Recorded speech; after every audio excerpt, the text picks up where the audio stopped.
3 nuits et 3 jours, ils vont vivre le plus réaliste des jeux de rôle.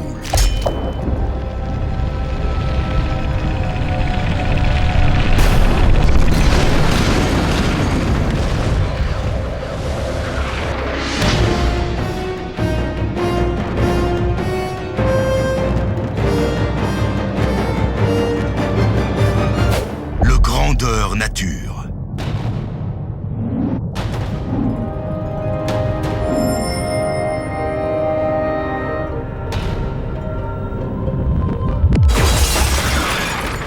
Allez, maintenant, jouez!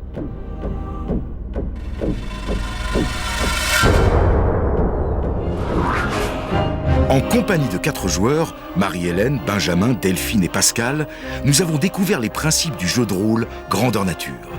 C'est au château de Puyferrat, en plein cœur du Périgord, métamorphosé pour l'occasion en château de Jalane, point stratégique du monde d'Ascandor, que nous entamons ce 4e chapitre. Cette nouvelle porte s'ouvre sur l'utilisation de la magie et la place de l'imaginaire dans l'univers du jeu de rôle médiéval fantastique. Alors, l'une des questions qui vient parfois quand on s'intéresse à ces univers, étant donné, si vous voulez, que ces univers renvoient à un monde médiéval fantastique où la magie est là. Bon, c'est effectivement la question de savoir si les jeunes qui s'investissent dans ces univers virtuels sont plus ou moins concernés que le reste de la population par rapport à l'irrationnel.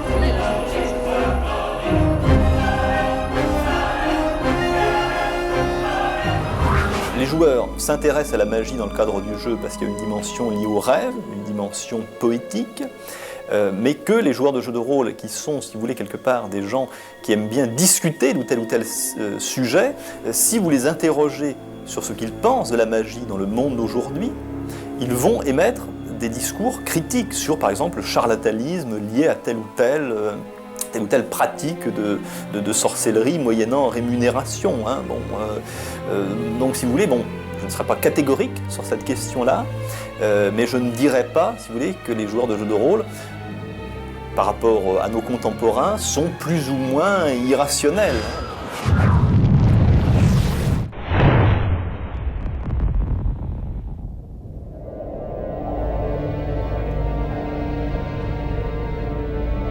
Pouvoir magique, potions, enchantements, sorts, druides, magiciens, alchimistes, tous ces mots appartiennent à l'univers médiéval fantastique.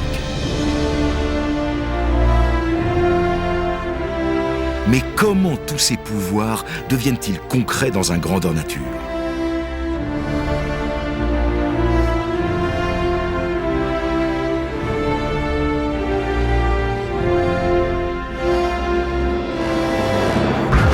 Nous, on a un système de composants, c'est-à-dire que dès qu'on veut fabriquer quelque chose de magique, une potion, un objet alchimique, on veut créer un sortilège ou autre, on a réparti, il y aura énormément de composants répartis sur tout le terrain de jeu, c'est-à-dire des petits sachets avec la pierre magique, telle plante, du charbon, du pétrole, c'est-à-dire qu'il y a des composants répartis un petit peu partout. Les joueurs doivent aller les récupérer et après, avec des combinaisons de ces différents composants, ils arrivent à créer des objets magiques, à faire des potions, à faire des tatouages, des rituels, des effets magiques. Et après, il faut savoir qu'il y a toujours un organisateur, c'est ces fameux orgaterrains dont je parlais. Les joueurs sont obligés d'aller les voir avec leurs composants et c'est auprès d'eux qui valident leur effet. Et nous, on leur donne un carton, un objet, quelque chose qui symbolise l'effet ou qui représente ce qu'ils ont créé. Voilà. C'est les ingrédients. Alchimie, potion et magie. Est-ce que je peux voir à quoi ça ressemble pour moi? Soit un dé sur arme, métamorphose, anticonnexion, vision, métamorphose, apaisement, un apaisement, métamorphose, non. Et est-ce que, je ne sais pas s'il y aura le vol. On est censé avoir des ailes normalement, mais bon. Faut pas le laisser comme ça. Non, faut pas le laisser comme ça, c'est bien ce que je pense, ouais. C'est un héros, ce type. Je sais pas, il bouge pas. Ce personnage, nommé Achille le Forgeron, est sous l'emprise d'un sortilège de pétrification. Seul un joueur ayant un pouvoir de guérison peut le sortir de cette situation. Ça va passer. C'est une petite contraction musculaire. Ouais, enfin, un musculaire, je croyais qu'on en avait plusieurs des musculaires. Il est gelé. Alban, bah, passe-moi les liquides. Attention. Non, passe-moi les liquides.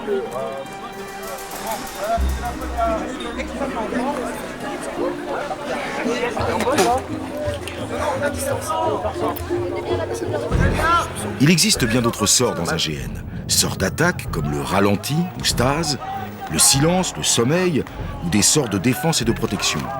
Mais tous ces pouvoirs magiques virtuels ne peuvent être réalisés que si les joueurs mettent en pratique les deux principes essentiels du grandeur nature, le fair play et le roleplay. Quand un peuple est opprimé, la liberté est un concept clair. Alors, c'est ça, de son épée, de son bouclier. Il y a les sortilèges aussi, quand un magicien jette un sortilège, si c'est une boule de feu par exemple, il fait son incantation, par la puissance des éléments du feu, boule de feu, 5, c'est-à-dire que sa boule de feu fait 5 points de dégâts sur la personne qu'il a ciblée avec le doigt. Et la personne qui a été ciblée doit décompter ses 5 points de vie de moins.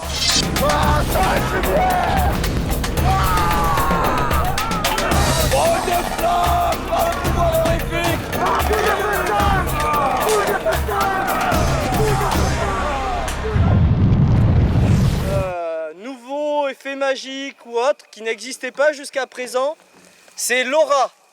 Si vous entendez une personne dire, par exemple, aura de majesté, et qu'elle a, par exemple, aura de majesté 3 mètres, toutes les personnes qui estiment être dans la zone sont obligées de suivre l'ordre annoncé. Si c'est majesté, vous devez vous mettre à genoux et faire révérence devant la personne.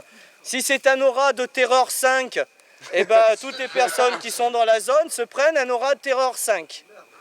Donc, dès que vous entendez aura, le mot-clé et la distance, soyez comme d'habitude, roleplay, fair play, jouez-le. Des personnages qui ont des listes de sorts, c'est ce que je joue en l'occurrence. C'est vrai que c'est plus sympa d'avoir appris sa liste, de connaître ses sorts par cœur. Donc oui, il y a une préparation quand même importante avant pour se sentir à l'aise ensuite.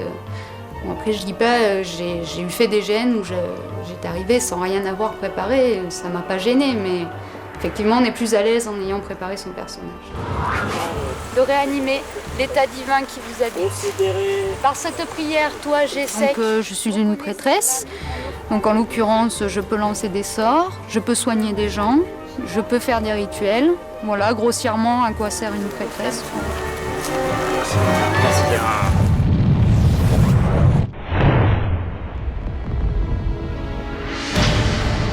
Les décors, les effets spéciaux et les PNJ, personnages non joueurs, ont évidemment une grande importance pour créer l'univers fantastique et magique d'un GN.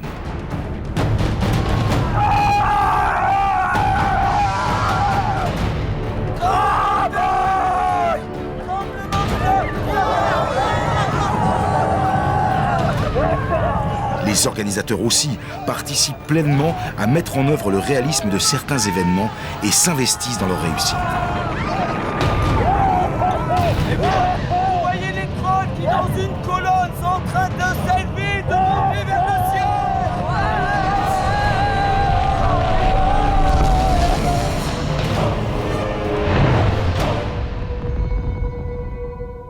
En ce qui concerne plutôt les références littéraires, donc on va revenir à ce qu'on avait fait déjà très jeune, donc en terminale, tout ce qui était Chevalier de la Table Ronde, Chrétien de Troyes, tous les contes et légendes de tous les pays, la plupart du temps. français évidemment. Ensuite, moi je me suis très vite intéressée à tout ce qui était histoire de l'art et histoire du costume. En ce qui me concerne, j'ai fait assez peu de médiéval fantastique, puisque j'ai beaucoup joué, et le lire finalement ça me casse un peu le rêve. En revanche, moi ce qui m'a beaucoup guidé dans le GN ou ailleurs, c'est comme beaucoup de monde, Les Seigneurs des Anneaux, mais aussi pas mal de science-fiction, donc Dune, Asimov, des choses comme ça. Mais j'ai lu pas mal aussi, fait pas mal de poésie. Et qu'à un moment, je me destine à être professeur de lettres, donc c'est surtout la littérature moi, qui m'a beaucoup plu en jeu, c'est ce côté aventure, ce côté description, ce côté un peu féerique. Et puis tout ce qui est la matière de Bretagne, le roi Arthur, les fées, et puis un peu toute la mythologie. Bon, bien sûr, mes références littéraires, je suis une fervente admiratrice de Tolkien. J'ai lu toutes ses œuvres. C'est énormément ça qui m'attire vers le milieu médiéval fantastique.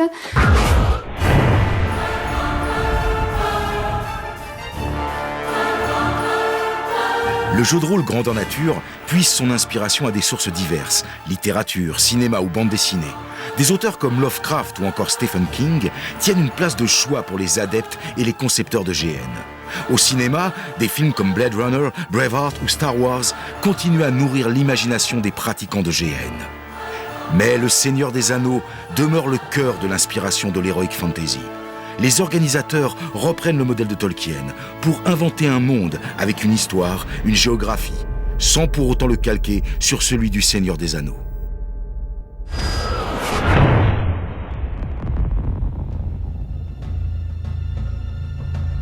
Si vous voulez, au travers de l'œuvre de Tolkien, l'une des principales interrogations est une interrogation sur la modernité.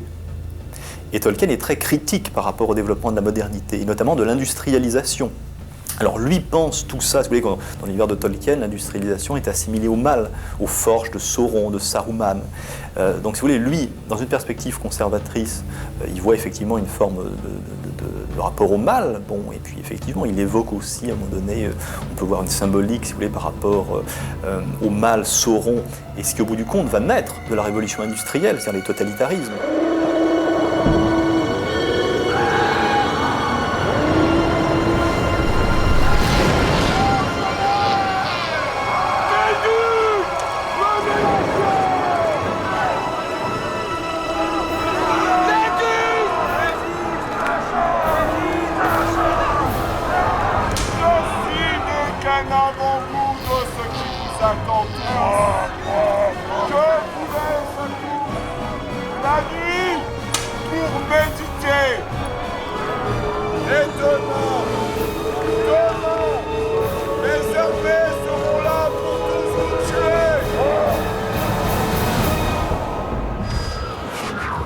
Une réflexion aussi qui se porte sur les conséquences, d'après Tolkien, si vous voulez, de l'industrialisation en termes politiques par rapport à l'apparition des régimes totalitaires en Europe. Et aujourd'hui, si vous voulez, on comprend bien, si vous voulez, aussi comment ces référents politiques, sociaux très présents au bout du compte dans l'œuvre de Tolkien peuvent être réutilisés dans la conjoncture socio-économique contemporaine. Bon, et on comprend bien aujourd'hui comment, si vous voulez, la dimension écologiste doit être mise au premier plan. Donc, si vous voulez, il me semble que là, on trouve la principale source de référence qui permet aux gens qui participent aux grandeurs nature, à la fois, je dirais, de rêver à un monde un peu idéalisé, qui était ce monde de l'heroic fantasy, où la part de la magie aussi est très importante. Parce que la magie permet, c'est le rêve, c'est ce qui permet au bout du compte de réguler notre environnement dans une perspective qu'on veut agréable. Bon. Et le visage corrompu de la nature a changé de forme. Les amis, criez sa résurrection.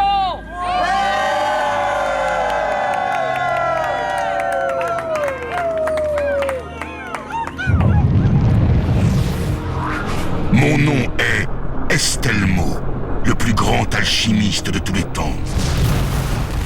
Si on devait faire une comparaison, un parallèle entre le Seigneur des Anneaux et les Chroniques d'Ascandor, Estelmo Mais de très très loin, hein, ça pourrait être Saruman.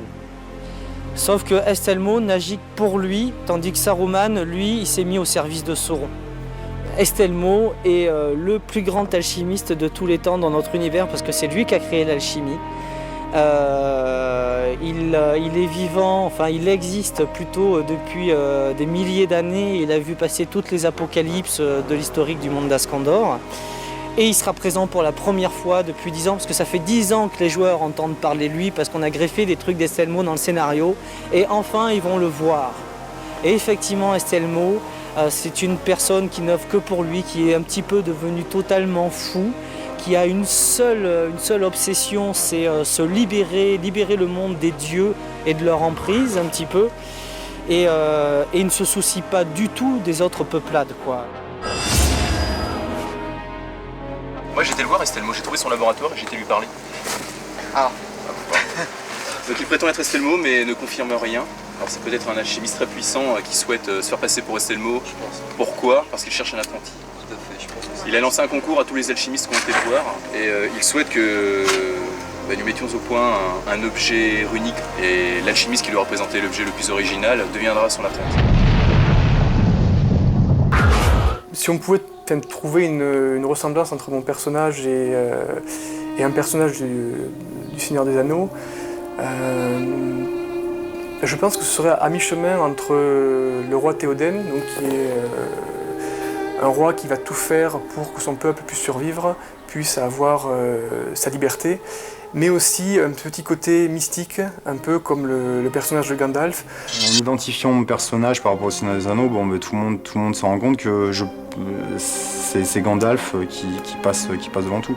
Maintenant, il y a des vilaines paroles de joueurs qui sont peut-être par jalousie, qui me comparent plus à Saruman, mais bon, on sait pas, des fois ça peut jouer entre les deux, quoi.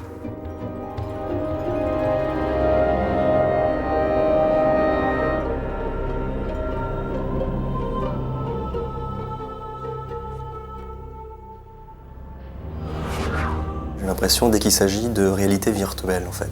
Dès qu'il s'agit d'aller jeter un coup d'œil vers quelque chose qui ne correspond pas tout à fait à la réalité, il y a toujours cette espèce de spectre de est-ce que c'est pas une fuite de la réalité? Le jeu vidéo, le GN, à la limite le cinéma, je sais pas quoi d'autre, le sport extrême. Moi je suppose que quand on va chercher dans ces mondes-là, ou que ce soit le monde médiéval ou n'importe quoi d'autre, une satisfaction, c'est justement parce qu'effectivement on est relativement, ou en tout cas dans une certaine mesure, insatisfait par la réalité. J'aime bien être dans cette ambiance-là, être complètement décalé, et puis ça permet aussi de voir autre chose, quoi. C'est surtout ça. Donc les gens, quand ils veulent se changer des idées, c'est vrai que quand on est dans le GN, on est complètement coupé du monde, quoi. Donc ça permet déjà d'extérioriser tout ce qu'il y a autour dans la vie de tous les jours. Moi je connaissais pas, je suis venu, je me suis amusé. J'ai passé 4 jours dans une autre peau, j'ai oublié tous mes soucis de la vie. L'air de rien, ça fait peur au départ aussi, quoi. Donc vu qu'on a bien peur, on a des bonnes poussées d'adrénaline dans les batailles et tout ça aussi. Donc du coup après derrière, on est prêt à repartir. On peut encaisser plein de coups, plein de stress et tout ce qu'on a dans la vie courante. Ah oui, là, il n'y a pas de problème, là.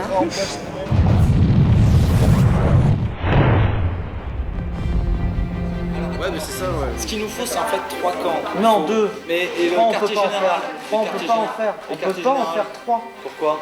Parce qu'on n'a pas suffisamment d'espace et on n'a pas. Chaque association a son propre univers de jeu. Mais les organisateurs d'Avalon ont créé plusieurs spécificités au monde d'Askandor qui offrent aux joueurs des situations ludiques et très réalistes.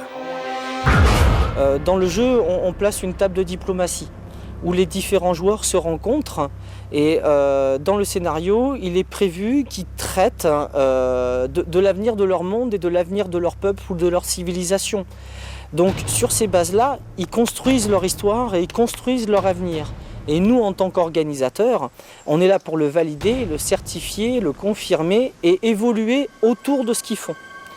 Après, il y a ce fameux wargame et ce fameux jeu de plateau.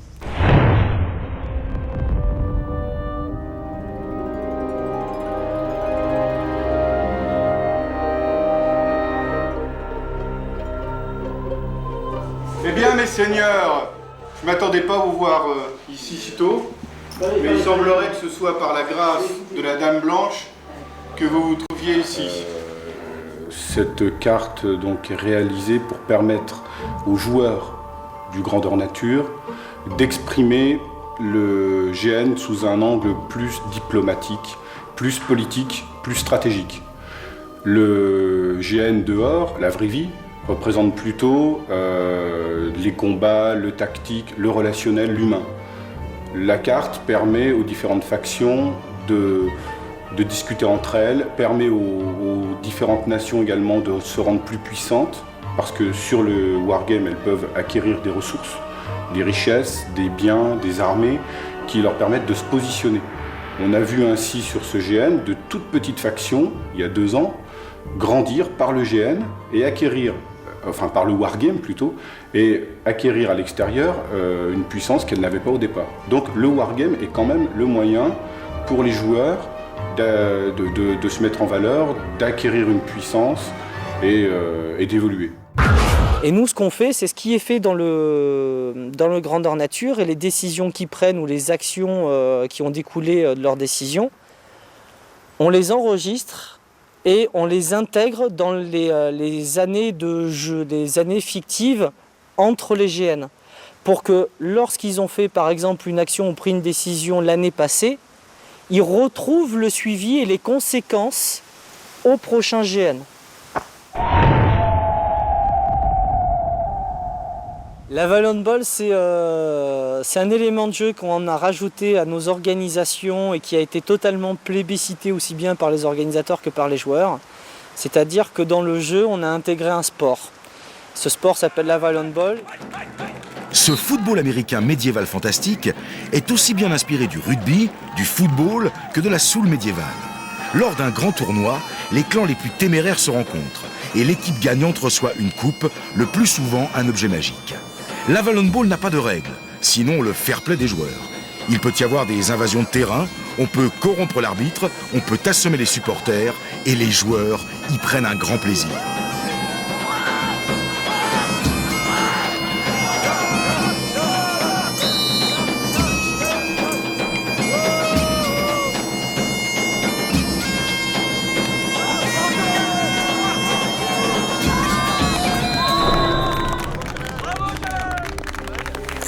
Je vais vous remettre votre cadeau qui est le calice de Céline. De l'argent aussi. Non, on ne peut pas. On ne peut pas se permettre.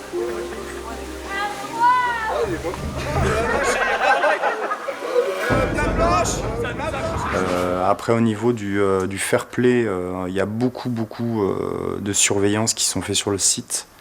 On ne veut pas d'agression physique, on ne veut pas d'agression verbale, on veut que du jeu, et même dans le jeu, il faut que ça soit, quand à un moment ou un autre, ça dérape à l'engueulade en jeu, il faut toujours qu'il y ait quand même un second degré qui passe devant pour bien insister sur le fait qu'on est là tous pour jouer.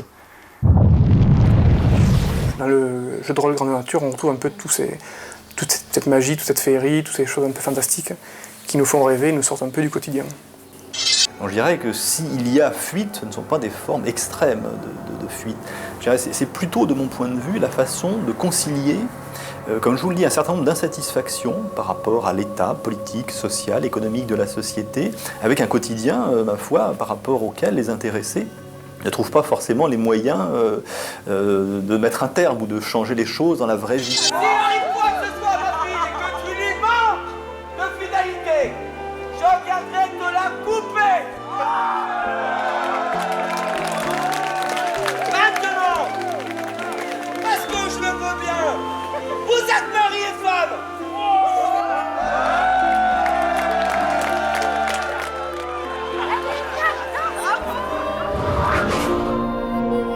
Dans les 4 chapitres précédents, nous avons appris les règles élémentaires du Grandeur Nature. En poussant cette 5e porte, nous allons entrer maintenant de plein pied dans l'aventure à proprement parler. Nous vivrons avec les joueurs le dernier acte des Chroniques d'Askandor.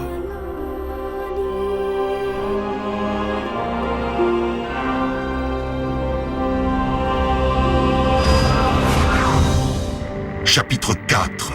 Tu sauvegarderas.